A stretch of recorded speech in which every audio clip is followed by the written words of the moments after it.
I'm Kay and I am here with a Woodgrain and Winter layout for you guys today, and I have already pre-picked out some elements that I'm going to be working with, and they all came from the 49 and Market scrapbooking workshop kit that they provide. So I've got some laser cut pieces. I am sorry about the dogs barking in the background. I've got some, that Hello December is actually a chipboard piece, but all the rest of them are the laser cut pieces that I had punched out from that workshop kit. These are the only things that I use from the workshop. But yes, I do end up forgetting about it because I put it in the back of my organizer, and I have all my paper in front of it, and I completely forgot about all of those embellishments.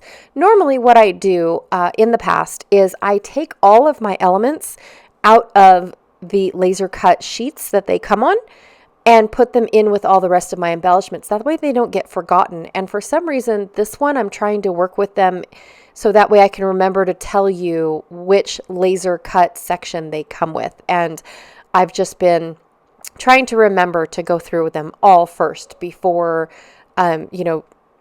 like narrowing down on something. All right, so I have this wood grain piece here that is from a paper pack from Park Lane. I have this awesome wordy paper that's got some splashes of all the festive colors on it. I do love this buffalo check on the back, but I'm going to end up using the word piece. And then I thought I was going to bring in this candy stripe and use it as a frame around my entire layout once I was done. I really do like how it looks. However, one of the problems I have about adding a frame, like I love this, you guys, I really, truly love it. But one of the problems I have with adding a frame is that's that much less of a footprint of area on my layout that I get to play with. And so I kind of struggle allowing myself to put a frame around something. It's just always been my thing. All right, so for my wood grain, I'm going to take my ruler and I'm going to line up the first line on the grid that's on my desktop and go ahead and mark it with my 2-inch ruler. It's 2 inches wide. And I'm going to make what I assumed was diamonds. They end up just being squares on the diagonal. That's it.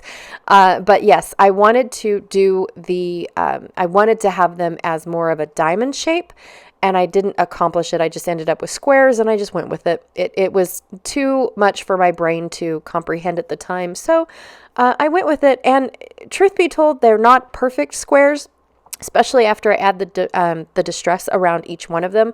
I love doing this. I love cutting up a piece of paper into squares, distressing, and then putting them back together. It is my favorite design and look on a layout.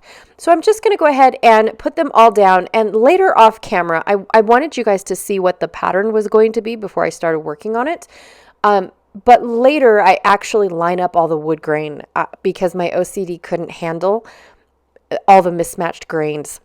It just couldn't. So I'm going to go ahead off camera and take the time to match up all the seams, which is very time consuming. And in fact, you can see it's the next day. I've changed outfits because it did take a while. And then of course my scrappy time was limited and it is up. So I had to wait till the next day to finish this layout. And I'm just going to trim my photos down so that way they don't take up a whole lot of my design.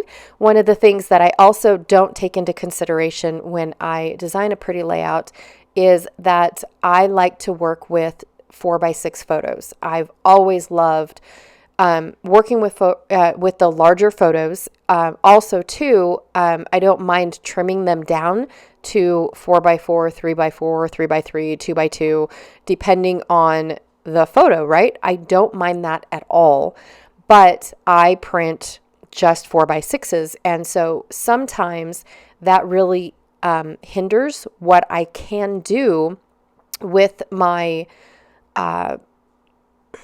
it hinders what I can do with my design, if that makes any sense. And so that's one of the things that I kind of always regret working with 4x6s, but I don't have time at all. I don't have time to edit photos. I just don't. I just pick the same size and poof, that's it. Normally when I have to reprint, I will actually go to my computer and reprint aspect ratio, which is basically I want it the size that my phone took it. So sometimes if it was a square photo that I took, then I will just print it there and cut off all the white space that is left from a 4x6, paper. And so that I will deal with. But other than that, I just don't have time for editing at all, you guys. I don't have time to bring it into the Project Life app and decipher which ones, unless it's a specific project. Seriously, I've done it a couple times, but it's just very time consuming. All right, enough about me complaining about photo sizes. So I'm just going to take these two photos. Now, this is a picture that I took. This red barn in the back used to be the train station where the train would actually load and unload. So it's got this beautiful, gorgeous yellow platform that is wood painted. It's wood that was painted yellow. And it's bright, it's cheery, it's just fabulous. But this is where the people used to load and unload freight onto the trains. So I'm trying to think, pallets and cargo and all that stuff is what was stored in this red barn. And then they would roll it across this gorgeous yellow wood flooring and into the cars of the train. And then they would pull up farther where we load now as people, and then they would load up the people cars. And so that way, I don't know if they're called people cars or not. But that's where, so there's two different docks, and they've maintained this dock, which I think is kind of cool. Now it's used for like all their decorations for their trains and their buildings and things like that. It's all storage area right now, but it is just really cool to know that that's where all the happenings were. The supplies for the miners would come in on trucks, be unloaded into this building, and then unloaded back into the cars so the trains could take them to the mines. And it was just really cool to know that, the process of things. And once you see the yard as a whole, you kind of put it all together in your brain. What all the different buildings are for and how monstrous these buildings had to be. All right, so I created a little shelf underneath my photos with all of my little embellishments. I wasn't paying attention whether or not I used all of them. I have been having a blast over embellishing on some of these layouts, you guys. Normally I don't do that because I have to spread the embellishments out over time.